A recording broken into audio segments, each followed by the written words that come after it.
Magandang araw po sa inyong lahat. Ang kwentong inyong mapapakinggan ay tungkol sa magkapatid na sina Diego at Eman na kilala sa kanilang baryo sa pagiging sobrang tamad. Kasama nila ang kanilang lolo Felix na isang dating manunugis ng mga aswang na namumuhay na lamang ngayon bilang isang simpleng mamamayan. Ngunit magbabago ang lahat nang salakayin ng mga aswang ang kanilang baryo at dukutin si Lolo Felix ng mismong hari ng mga aswang na si Marduk. Handa ba silang kalimutan ang katamaran at lumaban para sa kaligtasan ng kanilang lolo o mas mananaig sa kanila ang takot? Ngunit bago po ang lahat mga idol, huwag po nating kalimutang mag-subscribe at i-hit ang notification bell sa aking YouTube channel na The Voice Addict at Apong Isaak para sa mas marami pang makapigil hiningang kwentong aswang at katatakutan mula sa mundo ng kapabalaghan. Umpisahan na po natin ang kwento. Eman!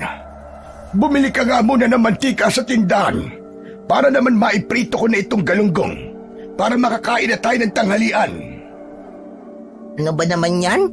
Si Kuya Diego naman po ang utusan niyo, Lolo Felix. Ako na nga po ang inutusan niyo kanina na bumili ng sibuyas at bawang eh. Hoy Eman, huwag mo nga pinapasa sa akin ang inuutos sa'yo ni Lolo ha. Tumayo ka na dyan. Ang tamad-tamad mo talaga. Kung tamad ako, mas tamad ka, Kuya. Ikaw nga dyan. Kanina ka pa nakaupo eh. Akala mo, napapagod ka sa ginagawa mo eh, hindi naman. Sundin mo na si Lolo. Mamaya kapag may inutos siya, ako naman ang kikilos, promise. Ikaw na muna ngayon. Basta, hindi ako tatayo rito. Ikaw na ang bumili ng mantika. Ang tamad-tamad mo talaga, Kuya. Tama na yan. Huwag na kayo magtalo. At naririndi na ako sa inyong dalawa. Parehas kayong tamad. Tapos! Hala, ako na lang ang bibili ng mantika. At nakakahiya naman sa inyo. Baka mapagod pa kayo. Lumabas si Lolo Felix na masama ang loob para bumili ng mantika. Masamang tinignan ni Diego ang nakababatang kapatid na si Eman na nananatiling nakahiga sa kawayang sahig na parabang wala itong pakialam na ang lolo nila ang gumawa sa sarili nitong utos. Sakit na ng magkapatid na Diego at Eman ang pagiging tamad. Sa araw-araw na ginawa ng Diyos ay palagi na lamang silang nagtatalo kung sino sa kanila ang dapat na kumilos sa mga utos ng kanilang lolo Felix. Sa isip ni Diego, wala namang masama sa paminsan-minsang pagpapahinga, pero sa kanilang magkapatid ay halos araw-araw na yun. Wala silang iniintinding trabaho at walang inaalalang responsibilidad. Lahat ay inaasa nila sa matanda na si Lolo Felix. Lumaki sila sa kanilang ina na namayapa na sa labis na pag-aalaga. Ayaw na ayaw nitong mapagod ang magkapatid. Gusto nitong lumaki sila na hindi nahihirapan. Kaya noong pumanaw ang kanilang ina, naiwan silang dalawa na walang inaasahan. At kahit ilang taon na ang lumipas, ay nandoon pa rin ang asal na iniwan ng pag-aalaga ng kanilang ina. At yun ay ang pagiging tamad. Makalipas ang ilang sandali, ay bumalik na si Lolo Felix na may dalang isang bote ng mantika. Dumiretso ito sa maliit nilang kusina at nagsimulang magprito ng isda. Ano na kayang mangyayari sa inyong dalawa kapag ako naman ang namatay? Lalo ka na, Diego. Aba, 20 anyos ka na at dapat ay naghahanap ka na ng trabaho para naman kahit papano makatulong ka rito. Nakatapos ka naman ng sekundarya. Yung anak nga ni Dante na kaedad mo na elementarya lang ang natapos nagtatrabaho sa pabrika sa bayan. Tapos ikaw hindi magawang subukang maghanap ng trabaho. Abay, pambihira ka naman. Oh, ba't ako na naman ang nakita nyo, Lo?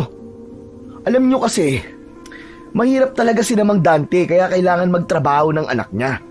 Saka, maghanap din naman po ako ng trabaho balang araw eh. Sus, palagi na lang ganyan ang sinasabi mo, kuya. Pero hanggang ngayon ay hindi ka pa rin naghahanap ng trabaho. Ang sabihin mo, tamad ka lang talaga. Ikaw ang mas tamad. Kapag inuutusan ka ni Lolo eh, palagi mo sinasabi na mamaya na o kaya ipapasa mo sa akin ang utos niya. Tumigil na kayong dalawa. Parehas lang kayong tamad. Pero ikaw mas nakakatanda, Diego. Sana maging magandang halimbawa ka sa kapatid mo. Sinasabi ko na nga ba, hindi magiging magandang epekto ng pagpapalaki ng nanay niyo sa inyo. Kahit sana maasahan man lang kayo sa mga gawaing bahay. Pero hindi. Nang mapatingin si Diego kay Eman, ay binilatan siya nito. Inambahan naman niya ito ng suntok, pero mas lalo siya nitong inasar sa pamamagitan ng pagpapapangit ng mukha nito. Hindi na iwasan ni Diego na makaramdam ng sama ng loob kay Lolo Felix. Ramdam niya na sa kanilang magkapatid ay mas mahal nito si Eman dahil nga mas bata ito. Kumbaga, si Eman ang lagi nitong pinapaboran. Tumayo si Diego at nag-inat ng katawan. Lolo, tignan nyo oh. Mukhang aalis na naman si kuya oh. Diego, huwag ka nang umalis. At pagkatapos kong magluto kakain na tayo. Papahirapan mo pa ba ako kung sa kahagilapin? Babalik din po ako agad. Maglalakad-lakad lang po ako. Sa kabila ng pagpigil ni Lolo Felix na umalis si Diego, ay umalis pa rin siya. Nais niyang maglakad-lakad at magpalipas ng sama ng loob. Si Lolo Felix ay dating kinatatakutan at iginagalang na manunugis ng mga aswang sa kanilang baryo. Kilala ito noon bilang tagapagtanggol ng mga liblib na baryo at walang aswang ang hindi ito kinatatakutan. May mga sandata ito na ito mismo ang gumawa. Mga orasyon na ito lang ang nakakaalam at mga sikreto ng daigdig ng mga aswang na hindi na nito muling binanggit mula nung huminto ito sa pagiging manunugis. Sa kasalukuyan, si Lolo Felix ay abala na lang sa pagtatanim ng iba't ibang gulay sa maliit nilang bakuran. Inaani nito ang mga yon at saka inilalako. Doon sila kumukuha ng pambili ng pangangailangan nila sa araw-araw. Naiinis na sinipa ni Diego ang isang bato nang makarating siya sa gilid ng ilog na matatagpuan sa dulong bahagi ng kanilang baryo. Kapag gusto niyang mapag-isa, ay madalas siyang nagtutungo roon. Dinampot niya ang isang batong kasing laki ng kanyang kamao at ibinato yon sa malayong bahagi ng ilog. Nagulat siya nang mula sa pinagbatuan niya ay isang lalaki ang lumitaw mula sa tubig. Hawak nito ang ulo at nakasimangot na nakatingin kay Diego. Uy, Obet! Nandiyan ka pala! Hindi maipinta ang mukha ni Obet nang lumapit ito kay Diego. May hawak itong sibat sa kaliwang kamay. Si Obet ay kababata ni Diego at mula elementarya hanggang high school ay magkaklase sila. Oo, kanina pa. Bakit mo naman ako binato? Pambihira ka naman oh. Ano ba tingin mo sa akin? Tilapia? Sorry. Malay ko ba nandun ka? Kung alam ko lang na nandun ka, di sana mas nilakihan ko sana yung batong ibinato ko. Ewan ko sa'yo. Loko-loko ka talaga. Pambihira ka naman kasi. Ano ba kasing ginagawa mo rito ng ganitong oras? Ang init-init oh. Wala pa kasi kaming ulam eh. Kaya ito, nagbabaka sakali ako na makahuli ako rito ng isda para maiihaw namin. Eh ikaw, anong ginagawa mo rito? Huwag mong sabihin na manguhuli ka rin ng isda kasi wala rin kayong ulam. Sa ibang ilog ka na lang manghuli. Aagawan mo pa ako rito eh. Kahit sa'yo na lahat ng isda rito, hindi ako manguhuli ng isda gaya mo, no? Nagpapalipas lang ako dito ng inis. Ha? Aba, bakit naman? Isang malalim na paghinga ang pinakawalan ni Diego. Tumingin siya sa tubig sa ilog bago sumagot sa kaibigan. Paano ba naman kasi? Nasabon na naman ako ni Lolo Felix. Ha? Nasabon? Grabe ka naman, Diego. Ang kapal na ng buhok mo sa ano mo pero si Lolo Felix pa rin ang nagpapaligo sa'yo. Nakakahiya ka. Si Raulo, masyado mo namang ginawang literal ang sinabi ko. Ang ibig kong sabihin na nasabon napagalitan. Yun pala yun. Sorry naman. Linawin mo kasi. Bakit ka naman napagalitan? Aha, alam ko na. Kasi tatamad-tamad ka na naman ano. Sus Mariosep, dapat mo pa bang itanong sa akin yan? Tamad ka naman talaga Saka si Eman. Pero hindi naman dahil doon kaya ako naiinis Parehas na nga kaming tamad ng kapatid ko. Pero kapag pinapagalitan niya kami, mas akong sinasabon niya. Katwiran niya, mas matanda daw ako kay Eman.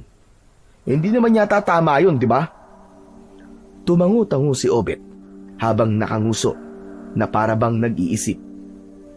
Pero alam mo, naiintindihan ko ang lolo mo, Diego Siguro gusto niya na mas matuto ka kasi ikaw nga ang mas matanda.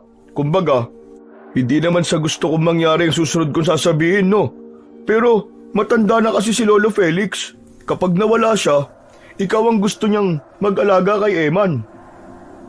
Hindi na rin naman bata si Eman 10 taon na kaya yun. Dapat marunong na siya mag-asikaso ng sarili niya. Saka imposibleng mamatay kagad si Lolo Felix, Obet. Ang dami niya kayang ginagamit na agimat. Aba, hindi rin natin masasabi ang panahon. Minsan, kahit 100 agimat pang meron ka, kapag si Lord na ang nagdesisyon, wala na, finish na, tsugi ka na talaga. Oo nga pala, butit nabanggit ko ang tsugi. Narinig mo na ba yung kumakalat na kwento dito sa atin ngayon? Yan, chismis na naman yan, no? Naku, wala akong panahon sa chismis. Ano ka ba? Hindi chismis to. Katotohanan na sasabihin ko. Alam mo bang kagabi ay may umatake sa mga alagang baboy ni Kuya Kulas? Nakita na lang nila Kuya Kulas yung mga baboy niya na patay na kinaumagahan. Ang sabi nila, aswang daw ang may gawa nun. Isinisi pa talaga nila sa mga aswang ang kasalanan ng tao Hindi ba maraming kagalit si Kuya Kulas kasi masama ang ugali niya? Bakit? Hindi ka ba naniniwala sa mga aswang? Manunugis dati si Lolo Felix, di ba? Naniniwala. Pero sa nangyari sa mga alagang baboy ni Kuya Kulas, malamang mga galit sa kanya ang gumawa nun. Basta. Naniniwala akong aswang ang tumira sa mga alagang baboy ni Kuya Kulas. Ang dami nang nagsasabi na may nakikita silang mga naglalakad na aswang dito sa baryo natin tuwing gabi.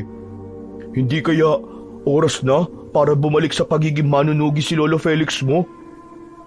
Napailing si Diego, sabay ngisi sa kausap. Malabo nang bumalik si Lolo Felix sa pagiging manunugis. Matagal na siyang nagretiro sa pagpatay sa mga aswang. Saka, di ba, masyado na siyang matanda para sa mga ganyang bagay, Obet. Sana nga tama ka na hindi aswang ang may gawa nun. Kasi kapag nagkataon, tayo ang mahihirapan kasi wala nang manunugis dito sa atin. Wala nang tagapagtanggol. O sige na, manguhuli na ulit ako ng isda. Masyado na napapahaba ang kwentuhan natin Bumalik na si Obet sa ilog, habang si Diego ay nanatiling nakatayo sa tabi ng ilog. Hindi niya inisip ang sinabi ni Obet tungkol sa aswang dahil naniniwala siya na tao ang pumatay sa mga alagang baboy ni Kulas. Mas pinagtuunan niyang isipin ang nangyayari sa bahay nila. Aminado siya na tamad siya at marami ng beses niya yung napatunayan. Sa umaga pa lang ay nagtuturoan na sila ni Eman kung sino ang magliligpit ng kanilang tinulugan. 10 sa utos ni Lolo Felix ay isa lang ang nagagawa niya at madalas ay napipilitan pa siya. Alam din niya na tumatanda na talaga ang kanilang Lolo Felix at dapat ay nagpapahinga na lamang ito Ngunit sadyang ang katamaran sa kanyang katawan ay isang bagay na hirap siyang alisin. Matapos ang ilang sandali, ay bumalik na si Diego sa kanilang bahay. Nadatnan niya si Lolo Felix na naghahain na ng kanilang tanghalian. Umupo siya sa tabi ni Eman at nagsimula na silang kumain. Habang kumakain, ay hindi sinasadyang natabig ni Eman ang braso ni Diego. Nabitiwan ni Diego ang kutsara at nalaglag yun sa sahig. Masama niyang tinignan ang kapatid. Ano? Titignan mo na lang ako? Kunin mo yung kutsara ko. Bakit ako ang kukuha? Sa yung kutsara yung kuya eh. Aba, kung di mo tinabig ang braso ko, hindi ko yun mabibitiwan. Kaya ikaw ang kumuha. Hindi ko kukunin yan. Nakita mong kumakain ako dito istorbo ka. Akmang magsasalita pa sana si Diego, ngunit natigilan siya nang yumuko si Lolo Felix at ito na ang kumuha ng nahulog na kutsara. Malakas nito yung inilapag sa lamesa na ikinagulat ng magkapatid. O ayan, ako na ang kumuha para sa inyo. Pati ba naman pagpulot sa kutsara ay pagtuturuan niyo pang magkapatid? Natahimik ang magkapatid ng sandali. Masamang tinignan ni Diego si Eman at pinanlakihan niya ito ng mata. Pero kahit konting pagkasindak, ay hindi nagpakita si Eman. O nga pala, bukas ay araw ng ani ng mga talong. Tulungan niyo ako sa pag-aani at marami-rami yon. Lolo, magbabasa po ako bukas ng aklat Malapit na po yung pasukan kaya dapat po mag-aral po ako na maigi. Si Kuya Diego na lang po ang balang tumulong sa inyo. Saka kayang-kaya po yun ni Kuya. Ang laki po ng braso niyan Hoy, tigilan mo ako May gitsang buwan pa bago magpasukan, Eman. Huwag kang OA. Siyempre, dapat handa ako bago magpasukan, no? Sus, ang sabihin mo, tatakas ka ng bukas tapos maghapon ka maglalaro. Uuwi ka ritong gutom at kakain ka tapos aalis ka ulit para maglaro. O, di ba? Ikaw nga Di ba? Paniguradong aalis ka rin bukas at sasama ka na naman kay Obet para magpapansin sa mga dalaga sa plaza. Napapitlag ang magkapatid nang malakas na ibagsak ni Lolo Felix ang kamay nito sa lamesa. Natumba ang isang baso ng tubig. Kinabahan si Diego sa talim ng tingin ng lolo nila. Wala na talaga kayong pinipiling lugar. Pati sa harapan ng pagkain ay puro kayo pagtatalong dalawa. Hindi na pa talaga kayo naaawa sa akin. Pabihira naman kayo. Ako na nagtatanim. Ako na ang naglalako. Tapos konting tulong lang ang inihingi ko sa inyo ay hindi nyo pa maibigay sa akin. Lalong-lalo ka na, Diego. Ikaw ang dapat na tumutulong sa akin doon dahil mas matanda ka. Bakit ako na lang po ba lagi ang pinupuno nyo, Lolo? Si Eman din naman Hindi rin naman tumutulong yan. Pero ikaw ang panganay. Ikaw ang mas matanda. Dapat ikaw ang nauunang kumilos. Dapat ikaw ang nagtuturo sa kapatid mo kung paano maging masipag. Pero ano nangyayari? Anong ginagawa mo? Lagi kang nakaiga. Lahat ng utos ipinapasa mo kay Eman. Kahit yung kutsarang nahulog, ayaw mong pulutin. Kaya nga, tama ka dyan, Lolo. Si Kuya kasi lahat pinapagawa sa akin Kahit paghuhugas ng isang plato, ako na naman. Tapos magagalit pa siya pag ayaw ko. Pareho kayong walang ginagawa. Pareho kayong batugan. Akala nyo, habang buhay ako magtatrabaho para sa inyo? Kailan pa kayo matututong kumilos? Kailan nyo balak tumayo at magbanat ng buto? Ano, kapag patay na ako? Walang sumagot. Natahimik ang paligid. Si Eman ay tamilmil na kumain habang si Diego naman ay napayuko. Ramdam niyang hindi galit lang ang nararamdaman ng kanilang lolo, kundi labis din na pagod. Sa dami ng ginawa nito maghapon, sila naman ay puro iwas at dahilan sa mga utos nito. Oras na ng pagtulog, pero hindi dinadalaw ng antok si Diego. Nakahiga siya sa papag habang nakatingin sa kisame na gawa sa pinagtagpi-tagping kawayan. Katabi niya si Eman na mahimbing na ang tulog. Bahagya itong nakanganga at may bahid ng laway sa gilid ng bibig. Malalim ang iniisip ni Diego. Naaawa siya sa kanyang lolo Felix, pero hindi niya maiwasan na maging paulit-ulit ang ginagawa niya sa araw-araw. Gigising, kakain, magpapahinga at aalis ng bahay. Kanina pa rin, umaalingaw-ngaw sa isip niya ang mga sinabi ni Lolo Felix. Totoo naman lahat ng yun. Alam niyang mali na sa edad niyang 20 ay wala pa siyang naitutulong sa bahay. Dapat siya ang nagtatrabaho, pero kahit gusto niyang simulan ang maging responsable, ay parang may bumabalakid sa kanya. Hindi niya maintindihan kung bakit hirap siyang kumilos. Pinikit niya ang mga mata at huminga ng malalim. Gusto niyang magbago, pero hindi niya alam kung paano sisimulan. Mahirap kumalas sa ugali na parang bahagi na ng sarili niya. Hindi pa man tumatagal si Diego sa pagkakapikit nang may narinig siyang malakas na sigaw sa labas ng kanilang bahay. Mula yon sa isang babae. Napabalikwas siya ng bangon hanggang sa may sumisigaw na meron daw aswang.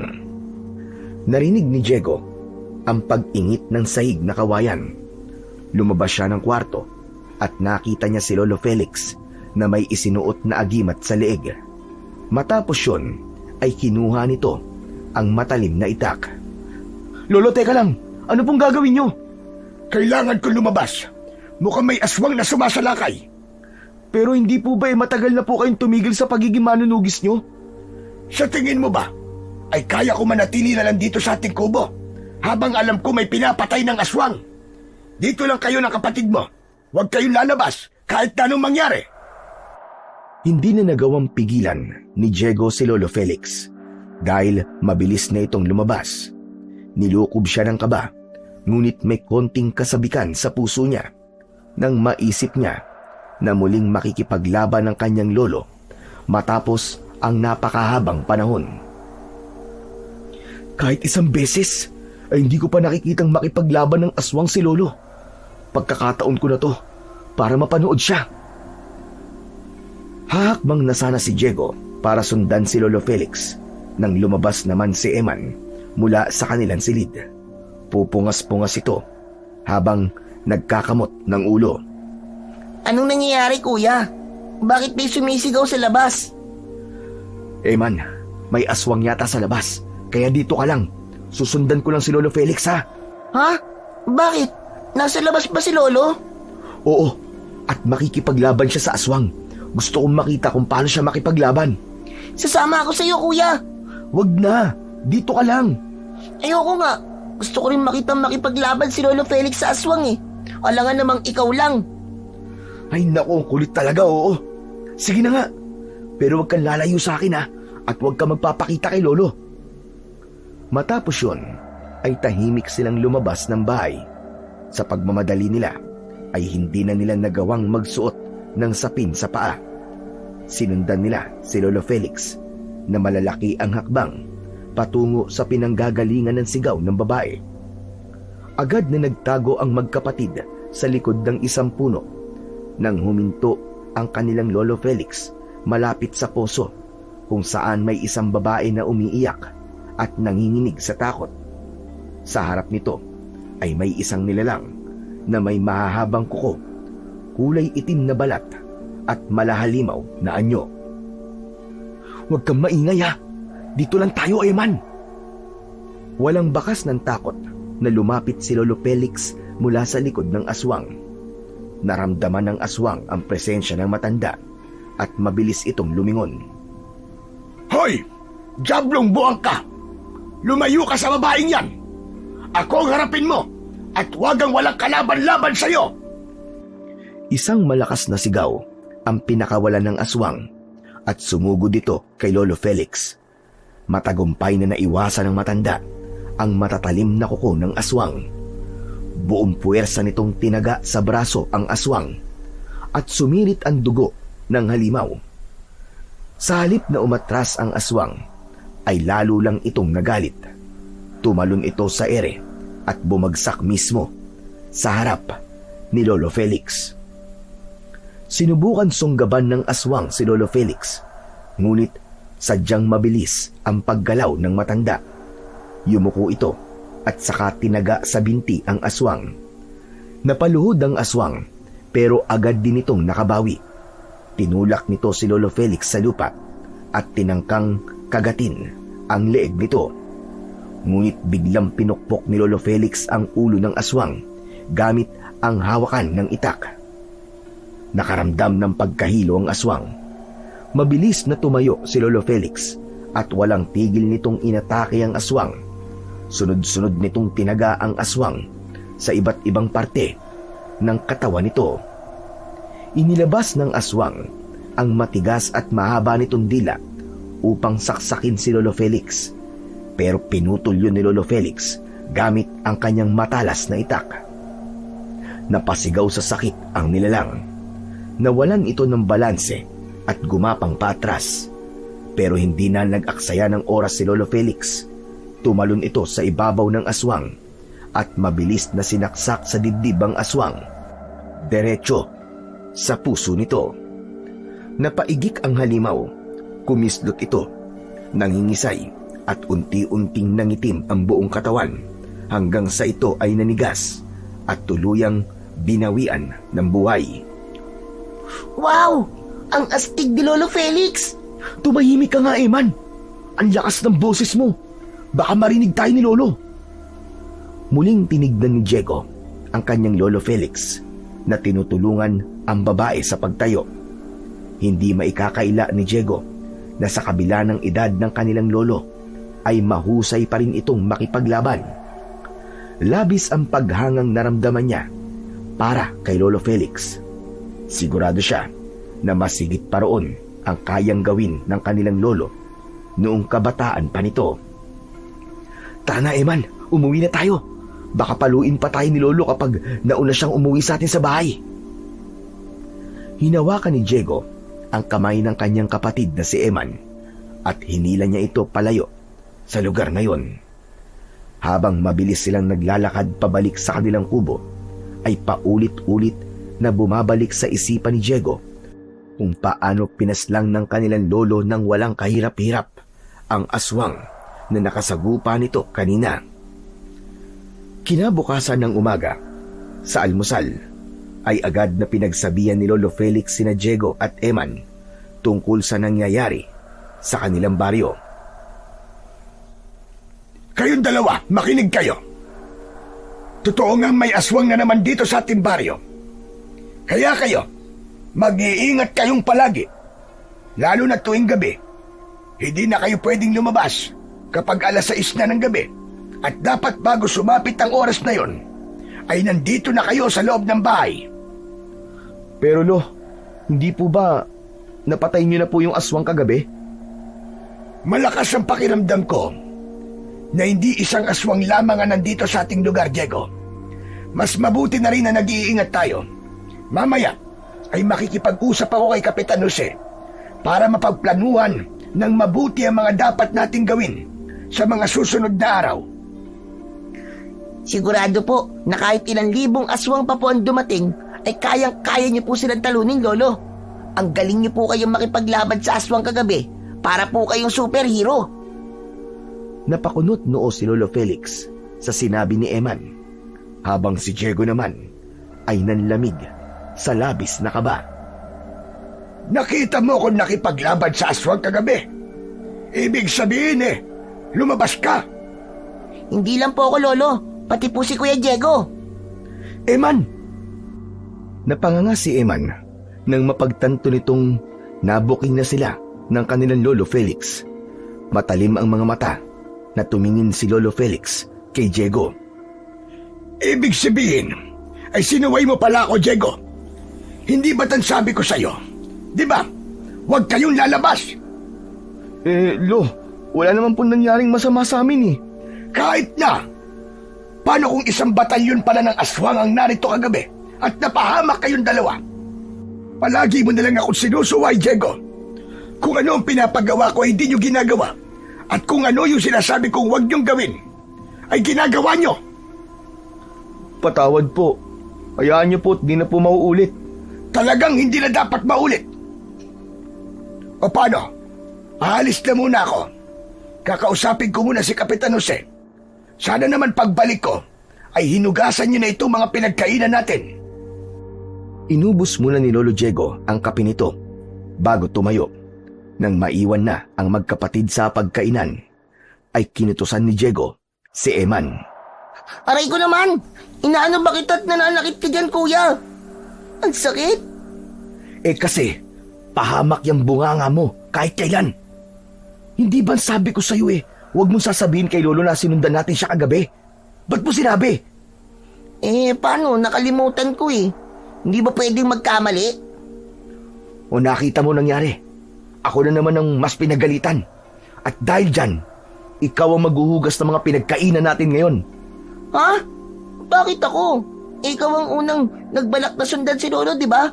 Sumunod lang naman ako sa iyo Hindi. Ikaw ang maghuhugas ngayon. Ako na, mamayang tanghali. Sus, hindi ako naniniwala sa mga sinasabi mo, kuya. Paniguradong pagkatapos ba ng halian, ay bigla ka na lamang mawawala kasi tatakas ka na naman sa obligasyon mo. Ikaw wala ka talagang paggalang sa akin Kuya mo ako, Eman, baka nakakalimutan mo. Basta. Hindi ako maghuhugas ngayon. Nanggigigil na inambahan ng suntok ni Diego si Eman, pero hindi niya itinuloy. Huminto na siya sa pakikipag-usap sa kanyang kapatid dahil alam niya na mas lalo lang siyang maiinis sa mga sasabihin nito. Nang dumating si Lolo Felix, ay nasa batalan pa rin ang mga pinagkainan nila kaninang agahan. Si Diego ay nakahiga sa sahig, habang si Emma naman ay nasa labas at nakikipaglaro. Napailing na lang ang matanda, at ito na naman ang kusang naghuhugas ng mga pinagkainan nila kanina. Nang matapos na ito, ay kinuha nito ang itak at hinasa yon sa labas ng bahay. Lumapit si Diego kay Lolo Felix. Lo, kumusta po ang pakikipag-usap niyo kay Kapitan Jose? Maayos naman. Naniwala siya sa akin na malaki ang posibilidad na may iba pang aswang ang sasalakay. Kaya mamayang hapon ay magkakaroon ng pagpupulong sa plaza. Dapat po ba kami magpunta ron, Lo? Oo. At huwag mong sabihin na tinatamad kang pumunta, Diego. Kaligtasan yun ni Emma na nakasalalay dito. Kaya dapat lang na nandun kayo magkapatid. Huwag po kayong mag-alala, Lo. Pupunta po kami ni Eman. Huwag puro salita. Gawin mo, Diego. Gawin mo. Hindi na nagsalita si Diego. Pinanood na lang niya ang seryosong paghahasa ng lolo niya sa itak. Ramdam niya ang bigat sa dibdib ni Lolo Felix. Alam niya na para kay Lolo Felix ay isang mabigat na obligasyon ang nakaatang sa balikat nito dahil ito ang nag-iisang manunugis sa kanilang baryo. Pagsapit ng hapon ay nagtungo sina Diego at Eman sa plaza. Kahit ang totoo ay tinatamad sila. Naisip kasi ni Diego na baka mas lalong magalit si Lolo Felix sa kanila kapag hindi sila nito nakita roon. Pagdating nila sa plaza ay puno na ng mga tao ang paligid. May mga nakaupo sa silyang plastik na hiniram pa mula sa barangay hall. Ang iba ay nakatayo na lang. Tahimik ang lahat habang hinihintay ng lahat na magsalita si Kapitan Jose na nakatayo lang sa gitna ng entablado. Katabi nito ang ilang tanod at naroon din si Lolo Felix. Hindi nagtagal ay sinimulan na ni Kapitan Jose ang pagsasalita para sa lahat. Mga kababaryo, magandang hapon ho sa inyong lahat. Nandito tayo ngayon dahil may matinding panganib na kinakaharap ang ating baryo. Kagabi ho, isang babae ang muntik ng mapaslang ng aswang. Salamat sa maagap na pagkilos ni Mang Felix at ligtas na siya. Hindi lang ito basta-basta. May dahilan kami para isipin natin na hindi lang isang aswang ang nasa paligid. Hindi ko kayo tinatakot lahat. Pero ayokong magsisi tayo kapag huli na. Dapat ay maging prioridad natin ang kaligtasan at buhay ng lahat. Tumingin si Kapitan Jose kay Lolo Felix. Tumango si Kapitan at si Lolo Felix naman ang nagsalita.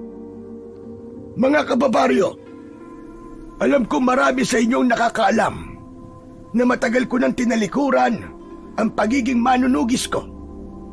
Pero hindi ko kayang manahimik kung alam kong nasa panganib tayong lahat. Kaya pakinggan niyo ko na mabuti. Una sa lahat, maglagay kayo ng asin sa paligid ng inyong bahay. Kahit kaunti sa bawat bintana at pintuan. Pero higit sa lahat, ang pagdadasal at pananampalataya natin sa Panginoong Diyos, ang pinakamabisa nating sandata laban sa mga kampon ng kadiliman. Kung may itak kayo, patalasin nyo ng gusto. Kailangan nating magtulong ang lahat.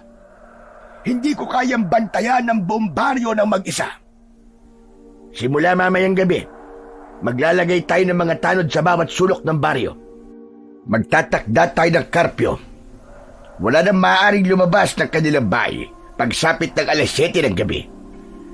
Kinabukasan na ng alas 5 ng umaga ay pwede na kayong lumabas. Muling nagsalita si Lolo Felix habang direkta ang tingin sa mga tao. Huwag kayong matatakot kung sama-sama tayo. Pero kung patuloy kayong magwawalang bahala, huwag niyo akong sisisihin kapag napahamak kayo. Tahimik ang buong plaza. Damang-dama ni Diego ang bigat ng sinabi ni Lolo Felix. Alam niyang totoo ang lahat at talagang sa pagkakataon na yon ay kailangan nilang maging maingat. Matapos ang pagpupulong na yon sa plaza, ay naglakad na pauwi sina Diego at Eman. Hinabol sila ni Obet at tinapik nito sa likod si Diego, kaya napalingon siya sa kanyang kaibigan. Ano? Naniniwala ka na ngayon na may aswang dito sa atin? Sabi ko naman kasi sa'yo ayaw mo pang maniwala nung una Mahirap kasing maniwala kapag walang ebidensya, Obet. Pero ngayon, naniniwala na talaga ako. Saka nakita ko mismo kung paano kinalaban ni Lolo Felix yung aswang kagabi. Ako rin, nakita ko. Ang galing kaya ni Lolo. Ang astig na mga galaw niya. Parang superhero. Ay, sayang. Dapat tinawag niyo ako para nakita ko rin. Sa tingin mo ba maiisip pa namin yun? Oo nga no, sabagay. Pero malaki ang tiwala ko kay Lolo Felix. Sabi nga nung nanay ko, napakagaling talaga niya makipaglaban sa mga aswang nun. Kaya nga, ang tagal na walang aswang na sumalakay dito sa atin dahil yung kay Lolo Felix. Takot sila sa lolo niyo Pero kahit magaling makipaglaban si Lolo, nakakatakot pa rin.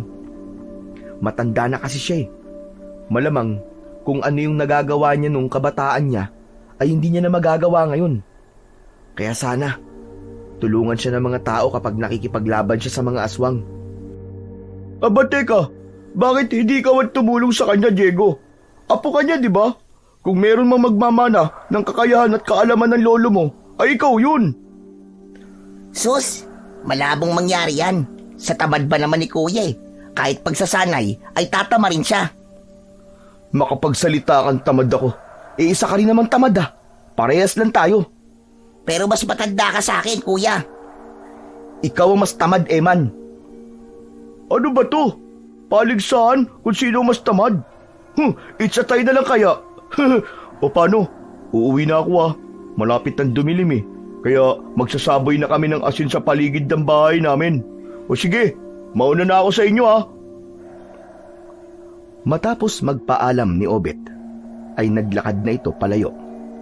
Habang ang magkapatid naman ay ipinagpatuloy ang paglalakad, pauwi sa kanilang bahay. Kinagabihan, lahat ng tao sa baryo ay sinunod ang sinabi ni Lolo Felix. Lahat ay nagsaboy ng asin sa paligid ng kanilang bahay. Wala na ring nasa labas pagpatak ng 7:00 ng gabi. Lahat ng pamilya ay sama-samang nagdasal para sa kanilang kaligtasan. Sa bawat kanto ay may mga tanod na nakaabang, bit-bit ang itak o kaya ay kawayan na may matulis na dulo. Habang nasa loob ng bahay nila ay nakasilip si Diego sa bintana. Unti-unti niyang nararamdaman ang bigat ng banta sa kanilang baryo.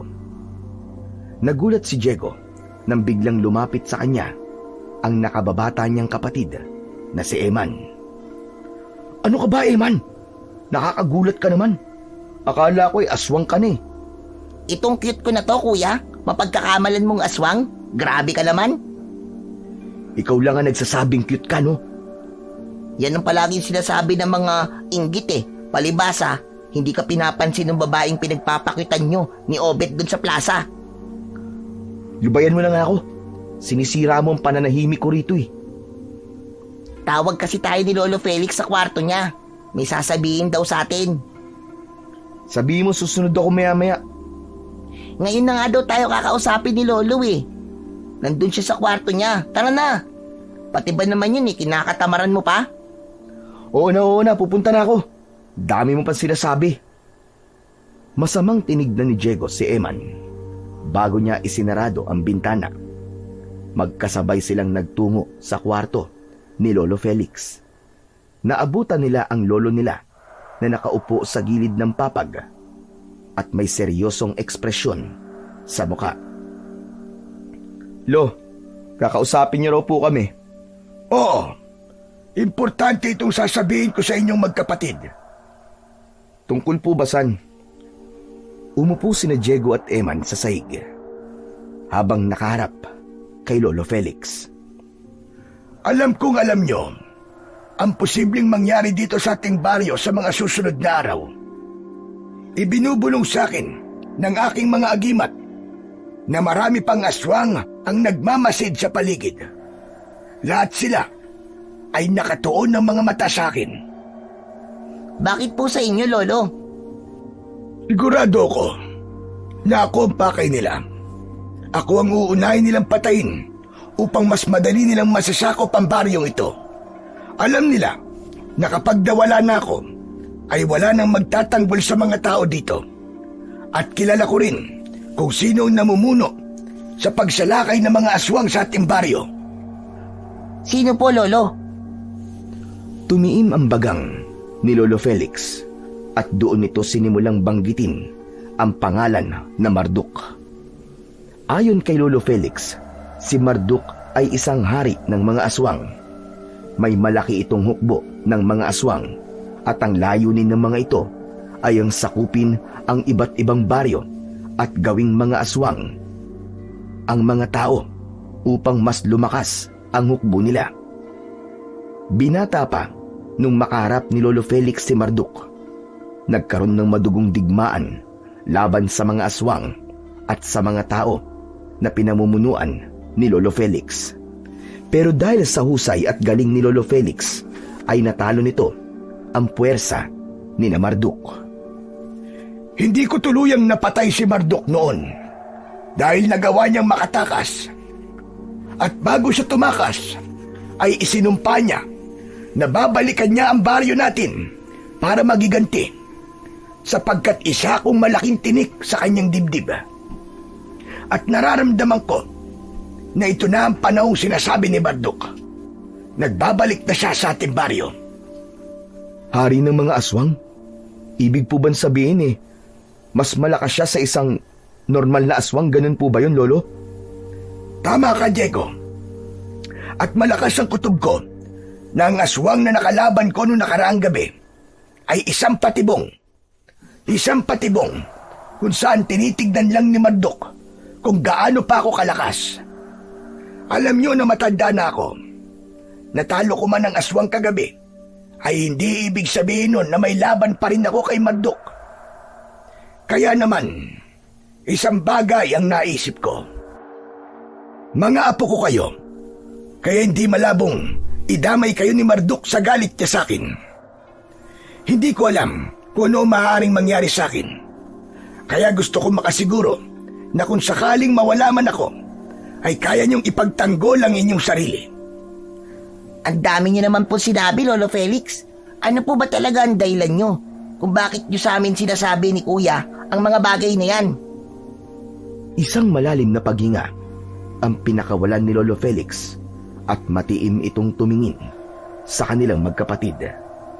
Biglang bumilis ang tibok ng puso ni Diego nang magkaroon siya ng ideya kung ano ang sunod na sasabihin ng kanilang lolo. Kailangan niyong magsanay sa pakikipaglaban sa mga aswang. Gusto kong ituro sa inyong dalawang magkapatid ang aking kakayahan at kaalaman. Hindi lang para ipagtanggol ang inyong mga sarili, kundi maging ang ating buong baryo.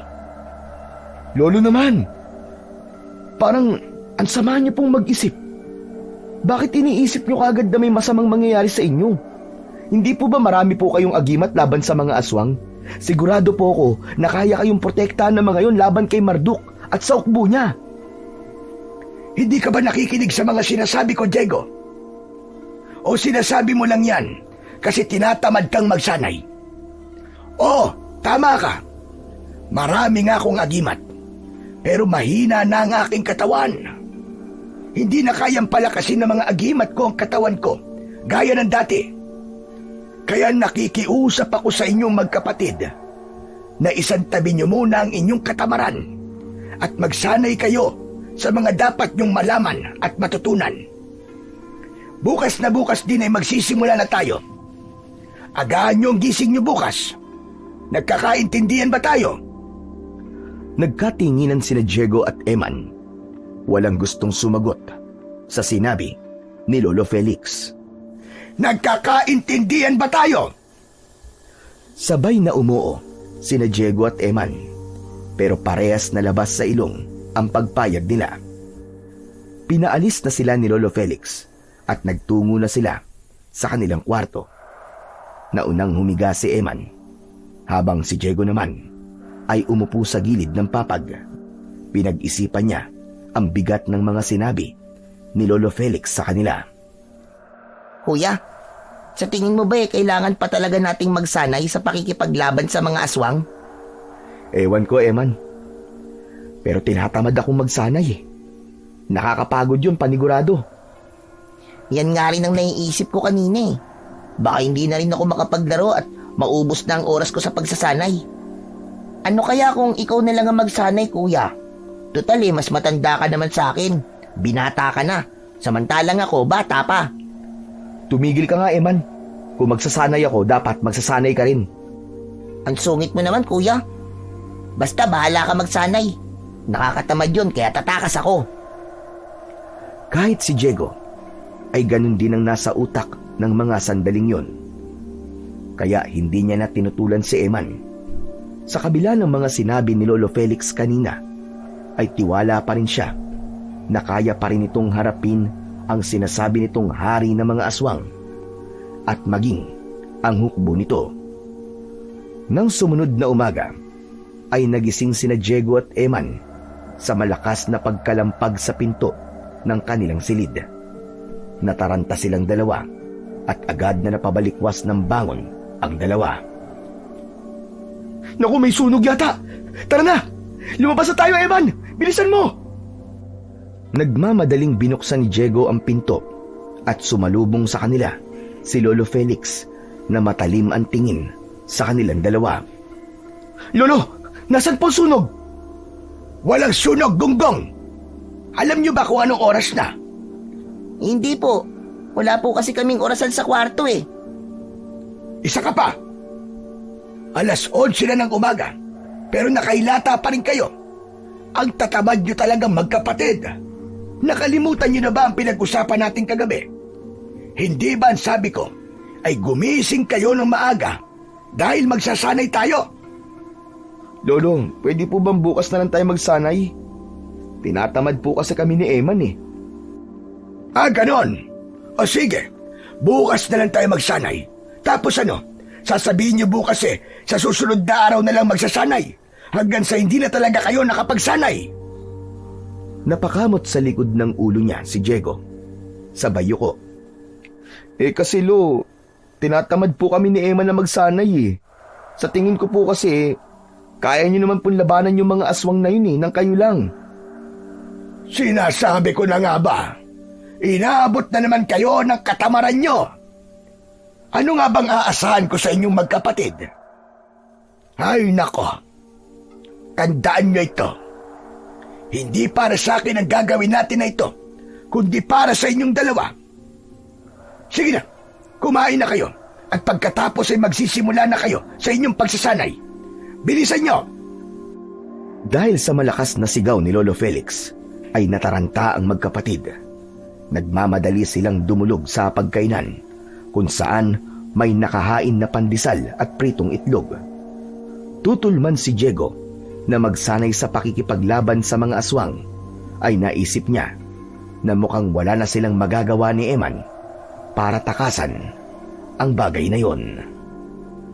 Matapos ang almusal, ay dinala ni Lolo Felix sina Diego at Eman sa likod ng bahay. Nakita nila roon ang dalawang troso na may lubid na nakatali, isang medyo maliit at isang malaking troso. Pagsisibakin niyo po ba kami ng kahoy, Lolo? Akala ko po ba magsasanay kami sa pakikipaglaban sa mga aswang? Hindi po ba dapat tinuturuan niyo kaming gamitin ng mga agimat niyo o kaya kung paano gumamit ng itak?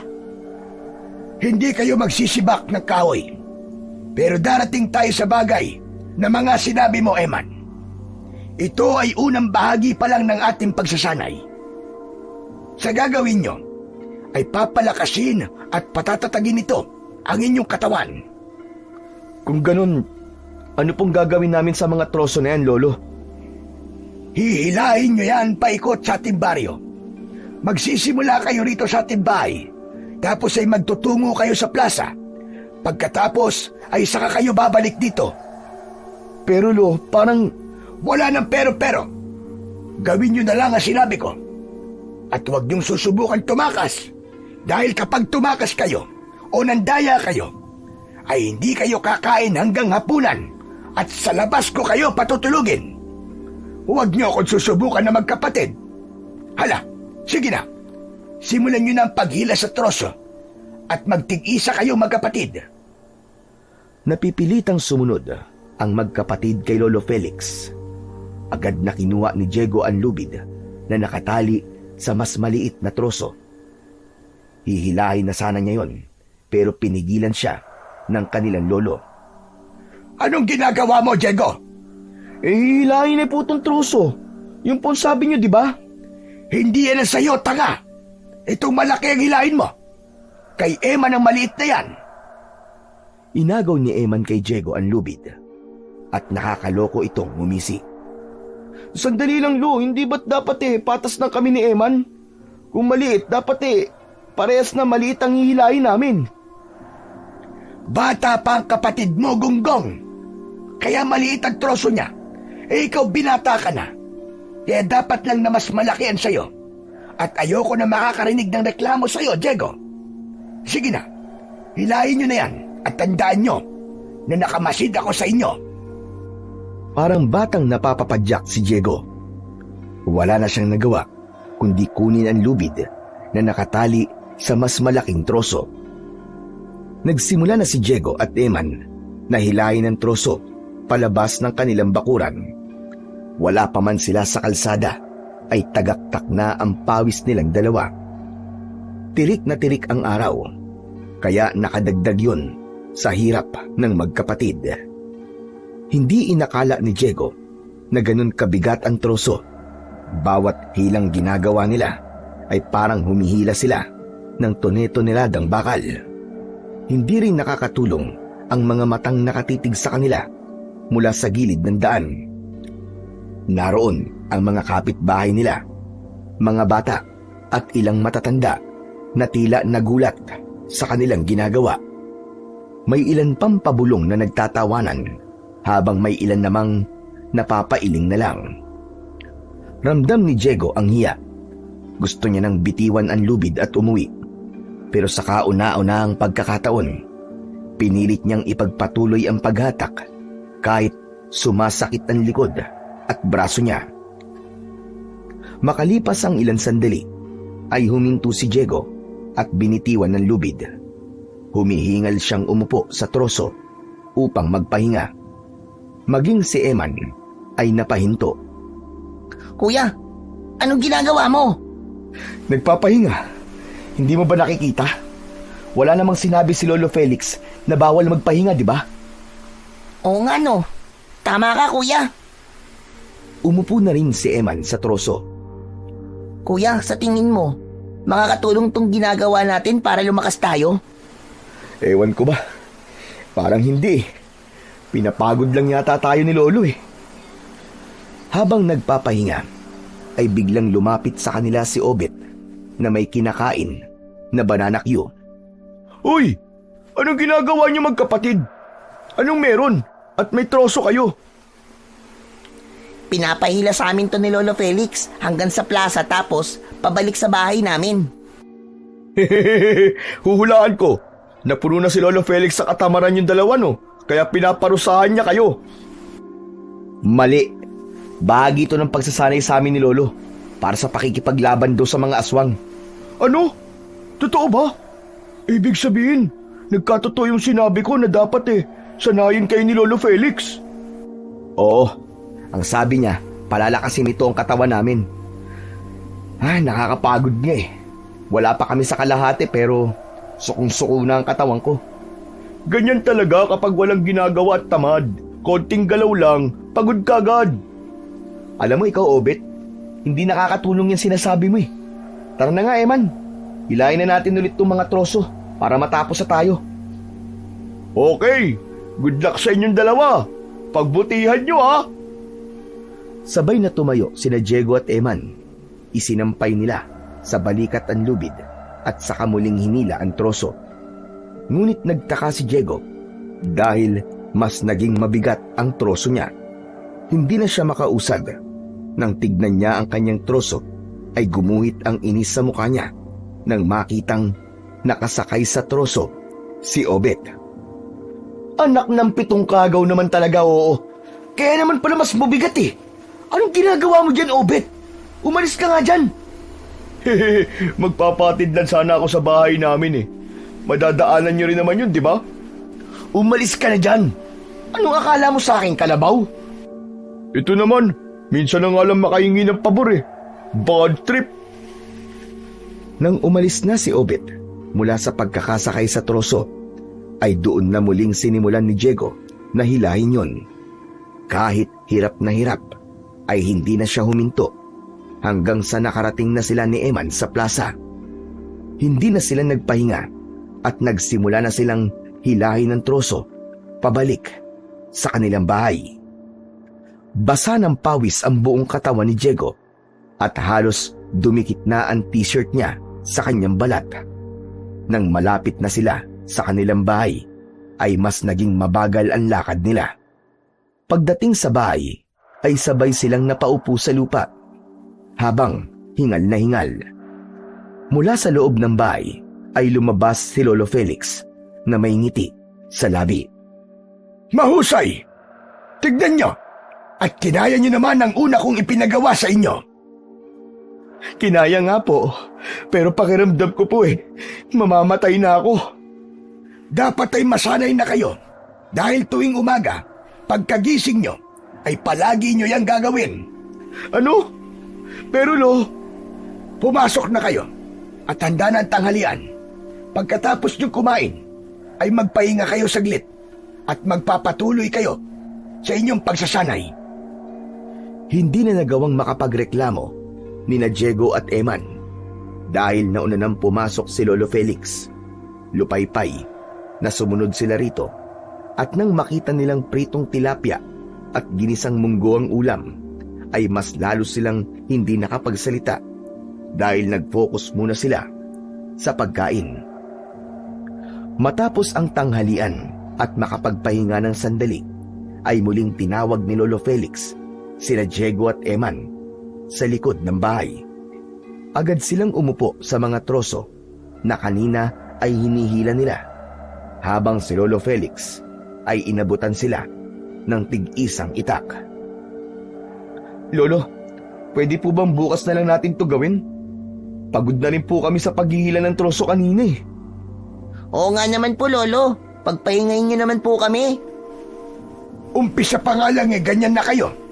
Kailangan ay masanay na katawan nyo sa mabibigat na gawain at pagsasanay. Diego, ikaw muna. Tumayo ka ng maayos. Eman, huwag kang ngingiti-ngiti dyan. Ikaw ang susunod sa kuya mo. Lo, ano po bang gagawin ko dito sa itak? Yung puno ng saging, isipin mo na aswang yon at ipakita mo sa akin kung paano mo siya lalabanan gamit ang itak. Tinatamad na lumapit si Diego sa puno ng saging at sinimulan niya itong tagain. Mabigat ang katawan niya at kahit hindi gumagalaw ang puno ng saging ay may pagkakataon na hindi niya yun tinatamaan. Naririnig niya ang pagtawa ni Eman sa tuwing pinapagalitan siya ni Lolo Felix. Gusto sana niyang batukan ng kapatid, pero sa tuwing magtataas ng boses si Lolo Felix ay natatakot siya. Sumunod na si Eman at gaya ni Diego ay hindi rin naging maganda sa paningin ni Lolo Felix ang galaw nito. Kaya naman, ipinakita na sa kanila ni Lolo Felix ang tamang paghawak sa itak at kung paano mabibigyan ng mas malakas na impact ang kanilang pagtaga. Pagkatapos ng ilang oras ay pagod na naman ng magkapatid. Hapon na nang matapos sila at saka lang sila pinayagan ni Lolo Felix na magpahinga. Dahil sa labis na pagod sa maghapon ay naparami ang kain ni na Diego at Eman. Matapos ang hapunan ay nagpababalang sila ng kinain at dumiretso na sila sa kanilang kwarto. Ay, sa wakas, makakapagpahinga na rin tayo. Kaya nga, kuya. Hanggang ngayon masakit pa rin ang mga braso at binti ko. Grabe talaga si Lolo sa atin, no?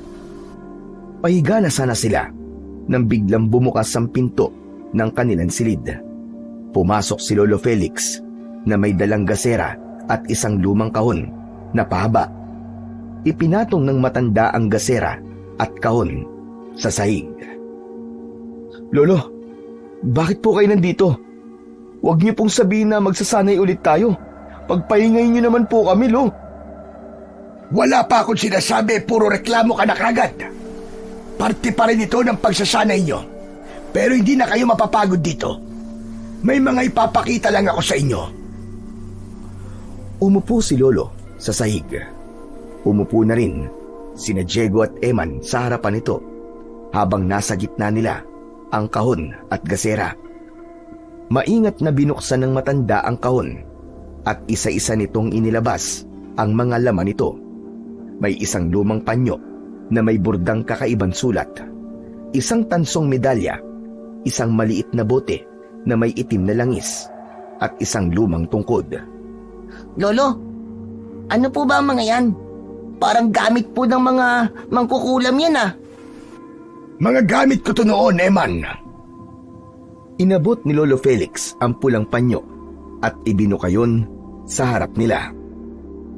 Maiwaga ang panyong ito. Kapag suot mo to sa iyong leeg, ay hindi ka makikita ng aswang. Maaamoy ka nila, pero hindi nila malalaman kung nasaan ka. Parang ang dumi na niyan, Lo, ah. Parang hindi na nalalaban. Gumagana pa ba yan? Huwag mong maliitin ang kakayahan ng panyong to, Diego. Sadyang hindi ito nilalaban. Dahil sa oras na ito, ay mabasa ng tubig, ay mawawalan na ang bisa nito. Kailangan matuyo ito muli upang bumalik ang kapangyarihan nito. Sunod nitong ipinakita ang tansong medalyon na may ukit na krus at mata. Ito naman ay ang agimat upang magkaroon ka ng kakaibang lakas at tapang laban sa mga kampon ng kadiliman, lalong-lalo na sa mga aswang. Isinusuot ko to noon kapag humaharap ako sa isang laban. Pero Lo, isa lang po ba yung medalyon na yan? Isa lang ang meron ako.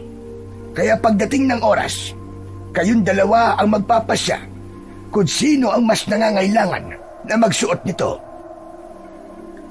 Kinuha naman ni Lolo ang maliit na bote.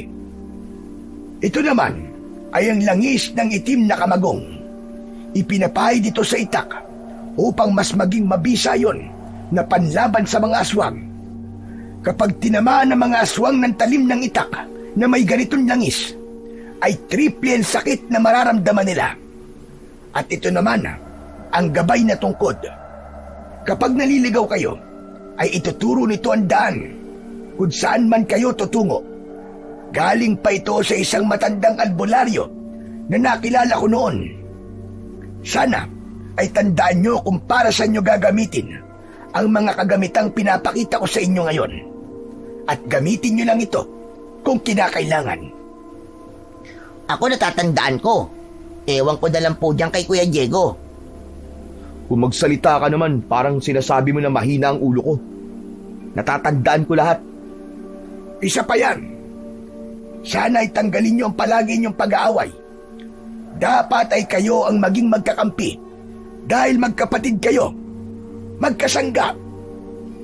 Sinasabi ko na kagad sa inyo tungkol sa mga ito upang kapag nawala na ako, ay kaya nyong ipagtanggol ang inyong mga sarili laban sa mga aswang. Matapos yun, ay isa-isa nang ibinalik ni Lolo Felix ang mga gamit sa loob ng kahon. Tinakpan nito yon at inilagay sa ilalim ng papag ni Diego. Nagkatinginan ang magkapatid nang lumabas na si Lolo Felix sa kanilang silid. Hindi na sila nag-usap at humiga na sila dahil parehas silang pagod na pagod. Nang gabing yon ay naging mahimbing ang tulog ni Diego dahil sa labis na pagod. Ngunit bigla siyang nagising. Napasinghap siya nang may bigat siyang naramdaman sa kanyang dibdib. Bumangon siya at luminga sa paligid. Napakunot ang noo niya nang may narinig siyang kakaibang ingay sa labas ng bahay. Tumayo siya at marahang lumapit sa bintana.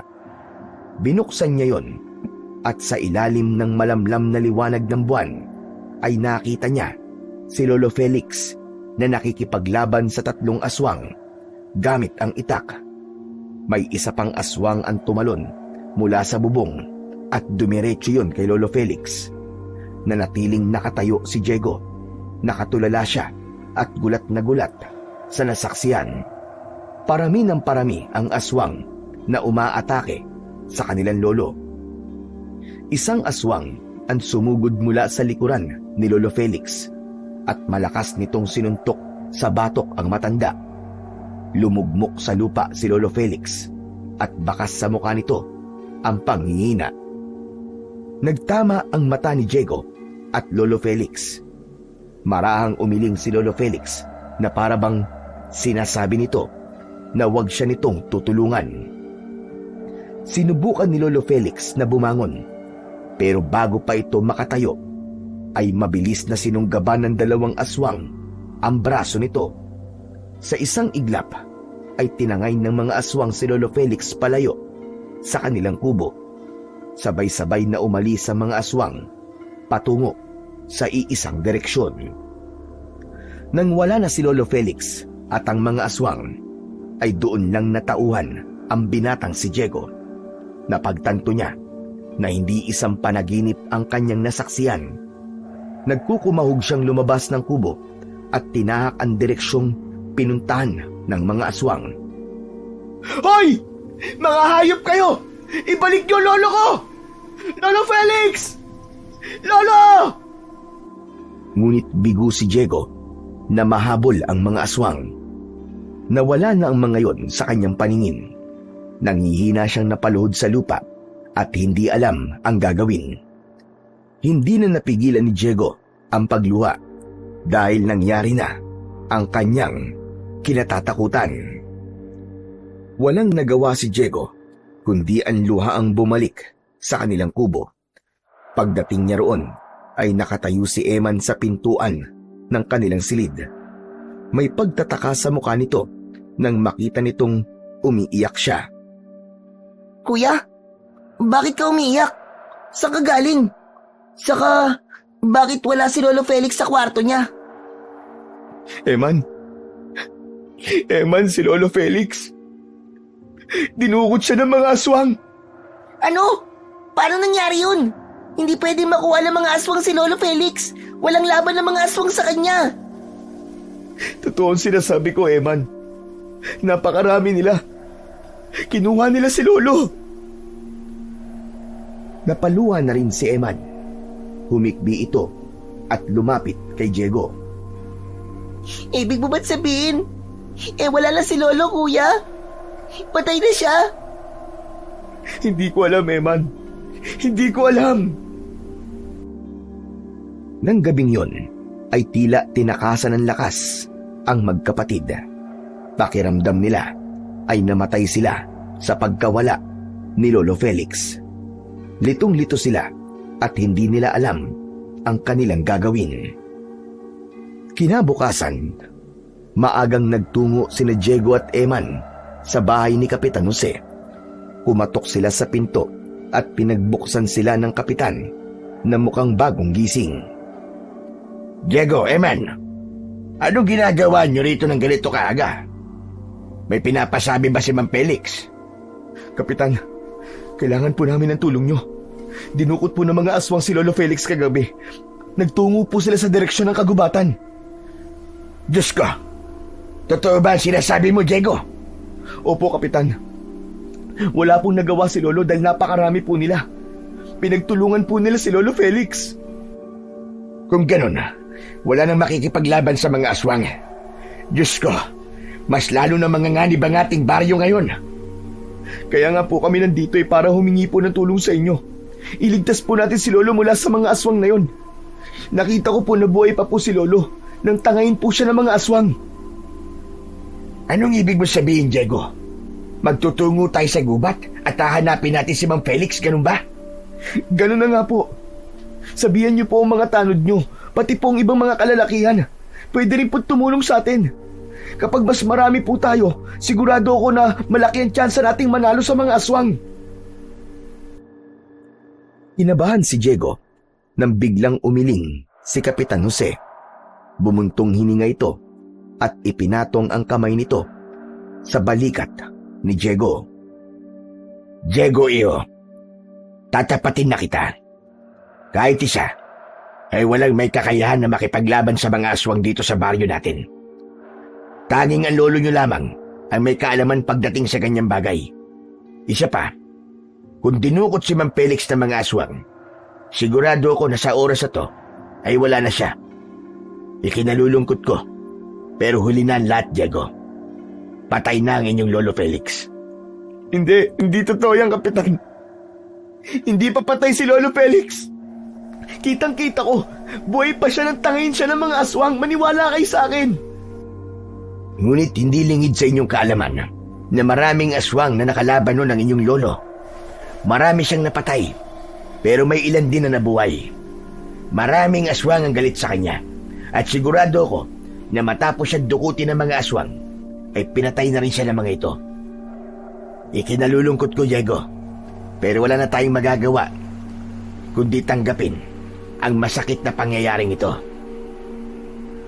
Tumiim ang bagang ni Diego at mariin niyang ikinuyom ang kanyang mga kamay. Gusto niyang suntukin si Kapitan Jose sa mga sinabi nito, pero mas pinili niyang pigilan ang kanyang sarili. Hindi pa patay ang Lolo Felix ko, Kapitan. Kung hindi niyo kami tutulungang iligtas ang lolo namin, ay kami na lang ng kapatid ko ang gagawa nun. Maraming salamat na lang sa inyo. Huwag niyong gawin yan. Masyadong mapanganib. Isa pa, magsasayang lang kayo ng oras dahil wala na si Mang Felix. Gaya ng sinabi ko, Kapitan, naniniwala kami na buhay pa ang lolo ko. At makikita nyo, ibabalik namin siya rito sa baryo ng buhay. Eman, tara na. Umuwi na tayo. Kailangan pa nating maganda. Hindi na hinintay ni Diego na magsalita si Kapitan Jose at hinawakan na niya sa braso ang kanyang kapatid na si Eman. Tumalikod na sila at naglakad pabalik sa kanilang tahanan. Mabigat ang bawat hakbang ni Diego. Hindi siya makapaniwala na matapos ang mga nagawa ni Lolo Felix noon para sa kanilang baryo, ay susukuan agad ito ng kanilang kapitan nang ito naman ang nasa panganib. Pagdating nila sa kanilang bahay, ay dumiretso si Diego sa kwarto nilang magkapatid. Mula sa ilalim ng papag ay inilabas niya ang mahabang kahon kung saan nakalagay ang mga gamit ng kanyang lolo. Kuya, sa tingin mo, totoo kaya ang sinabi ni Kapitan Jose na patay na si Lolo Felix? Hindi totoo yun, Eman. Huwag kang maniniwala sa kanya. Nararamdaman kong buhay pa si Lolo Felix at sa ngayon ay tayong dalawa na lamang ang pag-asa niya. Hahanapin natin si Lolo sa gubat. Ililigtas natin siya sa mga aswang na dumukot sa kanya. Pero kuya, isang araw pa lang tayo nagsasanay eh. Sa tingin mo ay kaya natin ang mga aswang? Kailangan kayanin natin. Ito na ang pagkakataon natin para bumawi kay Lolo. Palagi na lang siya nahihirapan sa atin dahil tamad tayo. Kahit nagagalit siya sa atin, ay hindi pa rin niya tayo natitiis. Ipakita natin sa kanya na kaya nating magbago. Sa bagay, tama ka kuya. Ang laki na ng hirap ni Lolo Felix sa atin dalawa. Kaya sasama ako sa iyo, Kuya Diego. Ililigtas natin si Lolo. Pinagmasdan ni Diego ang kahon ng mga kagamitan ni Lolo Felix. Hindi pa rin maalis sa isip niya ang itsura ng mga aswang at ang paraan ng pagdukot ng mga yon sa kanilang lolo. Sa unang pagkakataon, naramdaman niya ang bigat ng pagiging walang silbi. Lagi silang umaasa kay Lolo Felix at ngayong nawala ito sa isang iglap, ay doon niya napagtanto na hindi nila kayang mabuhay nang wala ito. Hindi man sila sigurado kung buhay pa ang matanda, pero alam niyang hindi pwedeng wala silang gawin. Kinuha ni Diego ang isang lumang bag at inilagay niya roon ang mga kagamitang nasa kahon. Habang ang tungkod ay hinawakan niya, naglagay din sila roon ng mga tinapay at tubig na nasa plastik na bote. Hindi rin nila kinalimutan ang 2 itak na magsisilbi nilang sandata. Alam ni Diego na pareha silang takot ni Eman, pero wala na silang pwedeng asahan kundi ang isa't isa. Matapos ang mabilis na paghahanda, ay umalis na sila sa kanilang bahay. Sa kanilang paglalakad patungo sa gubat, ay nakasalubong nila si Obet. Oh, saan na naman ang punta niyo magkapatid at may dala pa kayong bag? Huwag niyo sabihin na, pinalayas na kay ni Lolo Felix kasi hindi na natiis ang katamaran niyo. Obet, ililigtas namin si Lolo Felix sa mga aswang na dumukot sa kanya. Kaya pwede ba? Wala kaming oras sa mga biro mo. Ano ka mo? Paano nangyari yun? Wala akong panahon magkwento sa'yo, Obet. Nagmamadali kami. Nagpatuloy sa mabilis na paglalakad ang magkapatid. Hinabol sila ni Obet at sumabay ito sa kanilang paglalakad. Teka! Sasama ako sa inyong dalawa. Tutulungan ko kayong iligtas si Lolo Felix.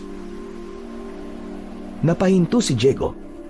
Tinignan niya si Obet at ang unang pumasok sa isip niya ay pauwiin na ito. Ngunit napagtanto niya na mas magkakaroon sila ng laban sa mga aswang kung mas marami sila.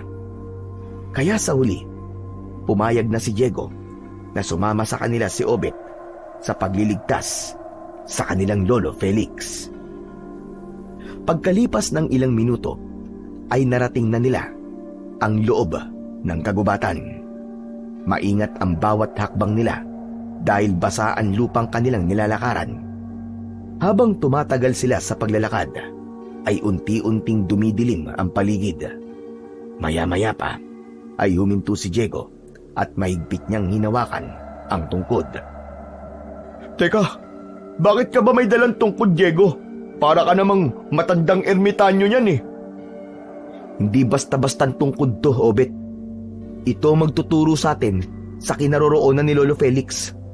Kailangan makarating tayo sa kanya bago sumapit ang dilim. Matiim na tinitigan ni Diego ang tungkod. Sa kabila ng walang kaalaman kung paano yun gamitin, ay umasa siya. Napapakinggan siya ng tungkod. Gabay na tungkod. Nakikiusap ako sa'yo. Ituro mo sa amin ang kinaroroonan ni Lolo Felix. Gamitin mo ang taglay mong kapangyarihan upang matuntun namin kung saan siya dinala ng mga aswang. Matapos yung sabihin ni Diego, ay naramdaman niya ang bahagyang pag-iinit ng tungkod. Mas lalong tumahimik ang paligid at sa loob ng utak ni Diego ay may narinig siyang malalim na tinig na ibinubulong sa kanya kung saan sila dapat magtungo. Dito tayo sa kaliwa. Napalunok si Diego. Hindi niya alam kung guni-guni lang yon, pero ang kamay niyang may hawak ng tungkod ay kusa nang kumilos. Para bang may humahatak sa kanya patungo sa direksyon kung nasaan si Lolo Felix. Malalaki ang hakbang ni Diego habang nakasunod sa kanya sina Eman at Obet. Sa loob-loob niya, sigurado siya na ginagabayan siya ng tungkod. Makalipas ang ilang oras ng paglalakad, ay sandaling huminto ang tatlo upang magpahinga. Kumain sila ng tinapay at uminom ng tubig. Sigurado ba kayo na buhay pa si Lolo Felix? Masamang tinignan ni Diego at Eman si Obet. Alanganing ngumiti naman si Obet at sabay uminom ng tubig. Wala akong masamang ibig sabihin sa sinabi ko, ha. Huwag niyo naman akong tignan ng ganyan. Malakas ang pakiramdam ko na buhay pa si Lolo Obet. Isa pa, hindi namin kayang manatili sa bahay nang walang ginagawa. Nox, ibang-iba ka na magsalita ngayon, Diego, ha? Pero sigurado ko na matutuwa si Lolo Felix kasi sa wakas ay hindi na kayo tinatamad. Aba, dapat lang kasi buhay ng lolo niyo ang nakataya rito. Matapos ang maikling pagpapahinga, ay nagpatuloy na ang tatlo sa paglalakad. Maya-maya pa ay napansin nila na unti-unti nang lumulubog ang araw. At makalipas nga lang ang ilang oras ng walang tigil na paglalakad, ay nakita nila sa hindi kalayuan ang tila isang maliit na baryo sa gitna ng kagubatan.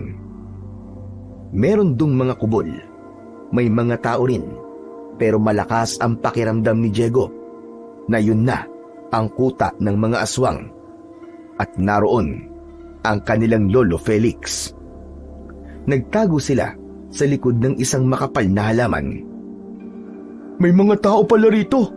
Magtanong kaya tayo sa kanila at baka alam nila kung nasan si Lolo Felix. Nagkakamali ka, Obet. Hindi sila mga tao. Mga aswang sila. Pero kailangan ko makasiguro.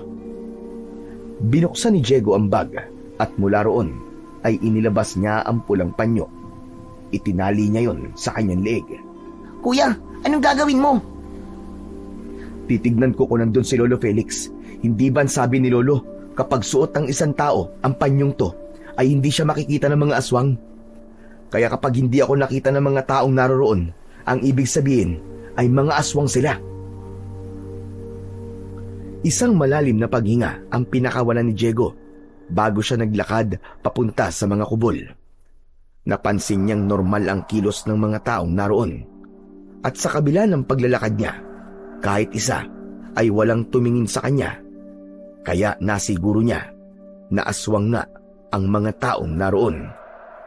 Iwinaksi ni Diego ang takot at sinimulan niyang isa-isahin ang mga kubol sa pag-asang makikita niya roon ang kanyang Lolo Felix. Sa unang 3 kubol ay bigo siyang makita ang matanda. Sa pang-5 kubol ay sumilip si Diego sa maliit na bintana mula sa labas. Bumilis ang tibok ng kanyang puso nang makita niya roon si Lolo Felix. Kusang nalaglag ang luha niya nang makita niya si Lolo Felix na nakatali ang mga paa at kamay. Nakahiga ito sa lupa. Puno ito ng sugat at natuyong dugo. Nakapikit ito pero nakikita niya na humihinga pa ito. Papasok na sana si Diego sa kubol ng isang matangkad at matipunong lalaki ang inunahan siyang pumasok doon. Tumayo ang lalaki sa harapan ni Lolo Felix at malakas nitong sinipa si Lolo Felix sa tiyan. Napaigik ang matanda at nagising, habang si Diego ay patuloy na lumuluwa dahil sa labis na habag para sa kanyang lolo. Mabuti naman at buhay ka pa, Felix. Wala akong balak na mamatay dito sa kuta niyo, Marduk. Hindi ako papayag na magtagumpay kang patayin ako. Yan ang gusto ko sa'yo. Kahit alam mong wala ka ng laban, ay malakas pa rin ang loob mo. Ngunit huwag kang mag-alala, dahil mamayang gabi ay tatapusin ko na ang paghihirap mo. Ako mismo ang papatay sa'yo sa harapan ng aking mga alagad. Hindi na ako makapaghintay na magiganti sa minsang pagtalo mo sa akin noon. At kapag napatay na kita, sasalakay kami sa baryo nyo at papatayin ko ang mga apo mo. Huwag mong gagalawin ang mga apo ko, hayop ka. Ilabas mo sila sa galit mo sa akin. Ako na lang ang patayin mo. Wala ka sa posisyon para diktahan ako, tanda. Muling sinipa ni Marduk sa tiyan si Lolo Felix. Malakas itong tumawa bago ito lumabas ng kubol na yon. Labis ang awang naramdaman ni Diego para sa kanyang Lolo Felix. Gusto niya na itong itakas, pero alam niya na delikado dahil sa dami ng aswang na nasaan yung tao sa paligid. Naisip niya na wala na silang magagawa kundi ang lumaban kung kinakailangan. Mabigat ang loob na bumalik si Diego kina Eman at Obet. Ano kuya? Nakita mo ba si Lolo Felix? Oo, Eman. At tama tayo. Buhay pa siya. Yes! Buti naman! Pero sugatan siya at nangihina. Nakita ko rin yung sinasabi niyang si Marduk at narinig ko na balak nilang patayin si Lolo Felix mamayang gabi. Pero gabi na, Diego ah. Tignan mo, madilim na nga eh. Sa sobrang focus ni Diego na iligtas si Lolo Felix, ay hindi na niya napansin na tuluyan na palang lumubog ang araw at kalat na ang kadiliman sa paligid. Dapat na tayong kumilos, kuya. Iligtas na natin si Lolo. Alam ko, pero kailangan natin mag-ingat. Maghihintay tayo ng tamang pagkakataon. Saka natin ililigtas si Lolo Felix. Mula sa bag ay inilabas ni Diego ang itim na langis na nakalagay sa bote. Pinahira niya ng langis ang 2 itak. Ibinigay niya kay Eman ang isang itak, habang ang isa naman ay sa kanya. O teka, bakit kayong dalawa lang ang may itak? Paano naman ako? Gusto ko rin makipaglaban eh. Dito ka lang, Obet. Ikaw ang magdadala kay Lolo Felix palabas ng gubat kapag naitakas na namin siya, habang kami naman ni Eman ay makikipaglaban sa mga aswang. Kailangan mapatay namin ang hari nila na si Marduk, dahil hindi nila titigilan si Lolo hanggat nabubuhay sila. Ito ang gabay na tungkod. Gamitin mo to para mabilis niyong mahanap ni Lolo ang daan palabas ng kagubatan. Inabot ni Diego kay Obet ang tungkod na agad naman itong tinanggap. Matapos yon ay matyaga silang naghintay ng tamang pagkakataon para itakas at iligtas si Lolo Felix. Makalipas ang ilang oras ay nakita ni Diego na inilabas ng 2 lalaki si Lolo Felix mula sa kubol. Patayong itinali ng mga yun ng matanda sa isang kawayang nakatusok sa lupa. Sa gitna ng maliit na baryo, iniwanan ng 2 lalaki si Lolo Felix hanggang sa isa-isa nang pumasok sa kubol ang mga taong nasa labas. Ito na ang pagkakataon natin, Eman. Isuot mo na ang medalyon ni Lolo Felix. Mas kailangan mo ang karagdagang lakas at tapang. Habang yung panyong pula ay ako naman ang gagamit para hindi ako makita ng mga aswang. Mag-iingat ka, kuya. Tumango si Diego at naglakas loob siyang bumalik sa maliit na baryo. Marahan siyang naglakad papunta sa kanilang lolo. Nanlaki ang mga mata ni Lolo Felix nang makita nito si Diego. Diego, pambihira ka nung ginagawa mo rito. Umalis ka na at baka makita ka pa ng mga aswang. Huwag po kayo mag-alala, Lolo. Suot ko po ang pulang panyo kaya hindi po nila ako makikita. Huwag na lang po kayo maingay at baka marinig pa nila tayo. Maingat ngunit mabilis na kumilos si Diego. Gamit ang itak ay pinutol niya ang lubid na nakatali sa likod ng kamay ni Lolo Felix. Ngunit habang ginagawa niya yon, sa hindi inaasahang pagkakataon ay biglang bumuhos ang malakas na ulan. Nabasa ang pulang panyo at nilukob siya ng kaba dahil alam niya na mawawalan ng bisa ang kapangyarihan ng panyo. Sa sandaling mabasa yun. Umalis ka na, Diego! Basa na ang pulang panyo! Makikita ka na ng mga aswang! Hindi, Lolo Felix! Hindi ako aalis dito nang hindi ka kasama! Saktong naputol na ni Diego ang lubid nang magkakasabay na lumabas ang mga tao sa kubol. Sa isang iglap ay nag-anyong aswang ang mga yon. Galit na umangil ang mga aswang. Kinabahan si Diego pero hindi siya nagpakita ng kahit na konting takot. Iniharang ni Diego ang sarili kay Lolo Felix. Alam niya sa lagay nito ay wala itong kakayahan na makipaglaban. Sige! Lumapit kayo! Akala nyo natatakot ako sa inyo? Nagulat si Diego, lalo na si Lolo Felix, nang biglang dumating si Eman. Matapang nitong prinotektahan si Lolo Felix habang nakatutok ang hawak nitong itak sa mga aswang na nakapalibot sa kanila. Eman! Nandito ka rin! Opo, Lolo. Ililigtas ka po namin ni Kuya. Kami pong bahala sa inyo. Biglang sumugod ang unang aswang sa kanila. Si Diego ang pinuntirya nito, pero mabilis na nakaiwas si Diego. Tinaga niya ito sa likod at malakas na napasigaw ang aswang sa labis na sakit. Umusok din ang balat nito dahil sa itim na langis na pinahid niya sa itak. Nang magsunod-sunod ang pag-atake ng mga aswang, ay nagpatuloy si Diego sa pakikipaglaban nang walang pag-aalinlangan at buong tapang.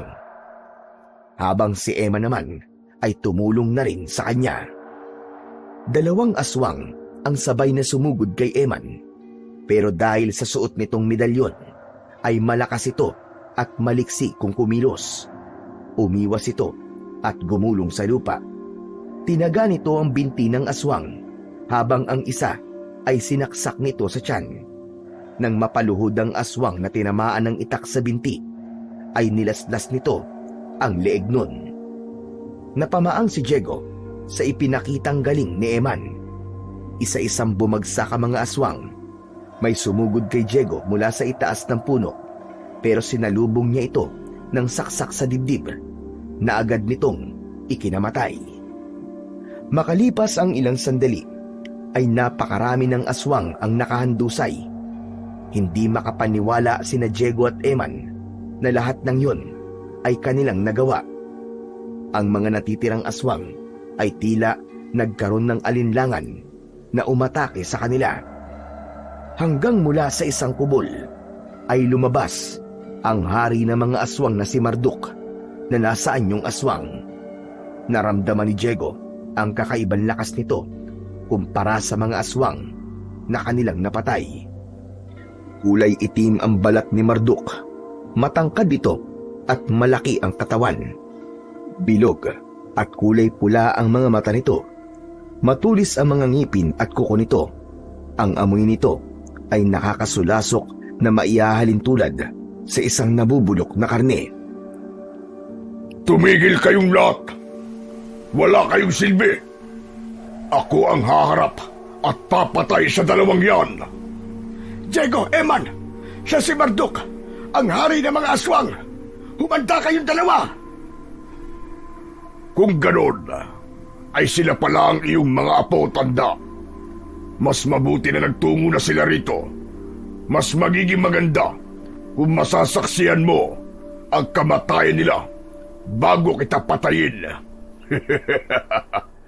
At kayong 2, ang lakas ng loob niyong magtungo rito. Para niyo na rin itinulak ang inyong mga sarili sa inyong kamatayan. Hindi kami natatakot na mamatay.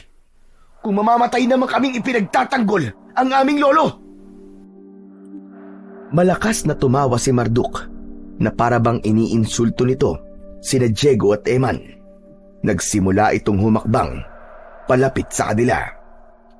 Humigpit ang pagkakahawak ni Diego sa itak habang si Eman naman ay tumabi sa kanya. Hindi nila inalis ang tingin sa hari ng mga aswang. Biglang sumugod ng mabilis si Marduk. Sa isang iglap ay nasa harapan na ito ni Diego. Hindi na iwasan ni Diego ang pagbaon ng mga kuko nito sa kanyang braso. Hinampas siya nito gamit ang malaki nitong braso, kaya tumilapon siya at bumagsak ng pasadsad sa lupa. Agad namang iniharang ni Eman ang sarili nito nang akmang lalapitan ni Marduk si Diego. Inatake nito si Marduk at tinaga nito yun sa braso. Umusok ang balat ni Marduk. Walang hiya kang bata ka! Ano, Marduk? Sumusuko ka na ba? Samantala, pinilit tumayo ni Diego. Masakit ang buong katawan niya, pero alam niya na hindi siya maaaring panghinaan ng loob sa mga sandaling yun.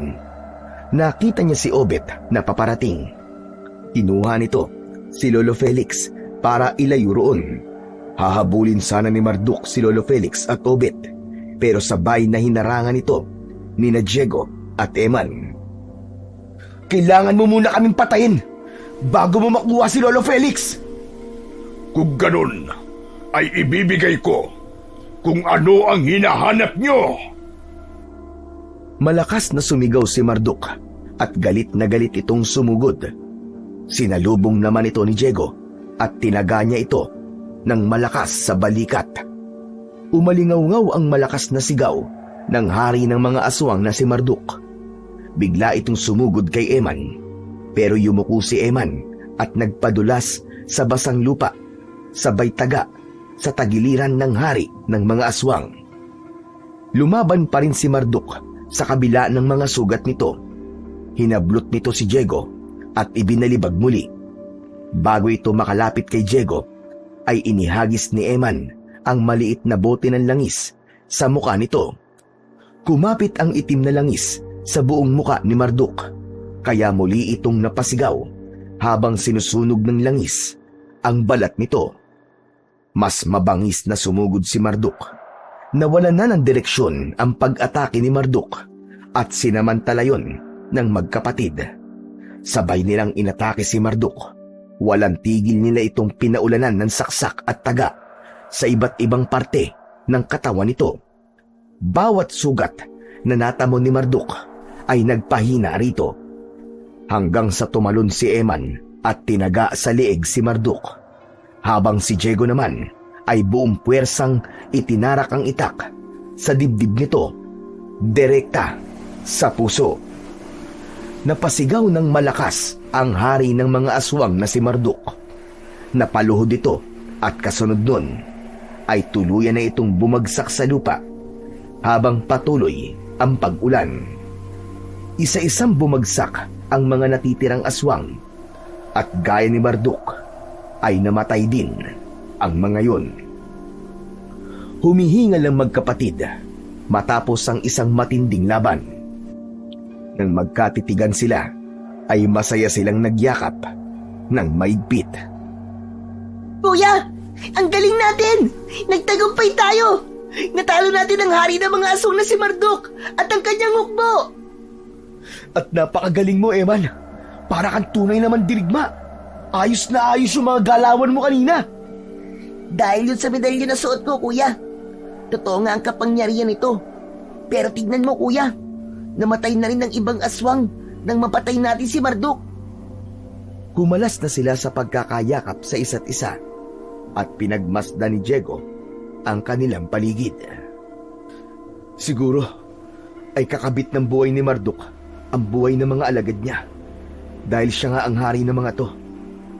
Pero mabuti pa, umalis na tayo rito. Sigurado ako matutuwa si Lolo Felix kapag nalaman niyang nagtagumpay tayo. Pero bago pa man makaalis ang magkapatid, ay nakita nila si Lolo Felix na palapit at inaalalayan nito ni Obet. Oh, Obet, bakit nandito pa kayo ni Lolo Felix? Hindi ba sabi ko sa'yo itakas mo na siya palayo? Huwag kang magalit kay Obet, Diego. Ako nagsabi sa kanya na huwag kaming umalis. Gusto ko kasing makita kung paano yung tatalunin si Marduk. At ang masasabi ko, meron na akong tagapagmana. Hindi lang isa, kundi dalawa. Naiiyak, naniyakap ni Diego at Eman si Lolo Felix. Labis ang kasiyahan ng magkapatid dahil alam nila na makakasama pa nila ang kanilang lolo. Lo, patawarin niyo po kami. Kung di po kayo dinukot ng mga aswang, ay hindi pa namin makikita ang halaga niyo. Alam kong darating ang araw na matututo rin kayong magkapatid. Hindi ko lang akalain na mangyayari yon sa ganitong paraan. Pero nagpapasalamat pa rin ako. Hindi lang dahil iniligtas niyo ko, kundi dahil pinili niyong lumaban at magbago. Hindi madali ang pagbabago, lalo na kung nasanay na kayo sa isang bagay. Pero ngayon, alam ko na kaya niyo. Hindi lang para sa akin, kundi para sa buong baryo. Ipinagmamalaki ko kayo, mga apo ko. Salamat po, Lo. Hindi na po kami babalik sa dati. Pinapangako ko po yan sa inyo. Nangangako po kami, Lolo, na hindi na po kami magiging tamad kahit kailan. Ngumiti ng malaki si Lolo Felix habang naluluwa. Aasahan ko yan, mga apo. Pero sa ngayon, oras na para umuwi. Matapos yun, ay sabay-sabay silang naglakad palabas ng kagubatan. Pinagtulungan ni Diego at Eman na alalayan ng kanilang lolo dahil hirap pa rin itong maglakad dahil sa mga sugat nito sa katawan. Mabilis naman nilang nahanap ang tamang daan sa tulong ng gabay na tungkod. Nang makabalik na sila sa kanilang baryo, ay nakita nila si Kapitan Jose at hindi ito makapaniwala nang nakita nitong buhay na buhay si Lolo Felix. Halata sa mukha ng kapitan ang hiya at pagsisisi nang lapitan sila nito dahil hindi ito tumulong kina Diego para iligtas si Lolo Felix. Ganun pa man, pinatawad nila ito dahil ang importante ay buhay silang lahat at ligtas. Sa mga sumunod na linggo, unti-unting bumalik ang sigla ng baryo.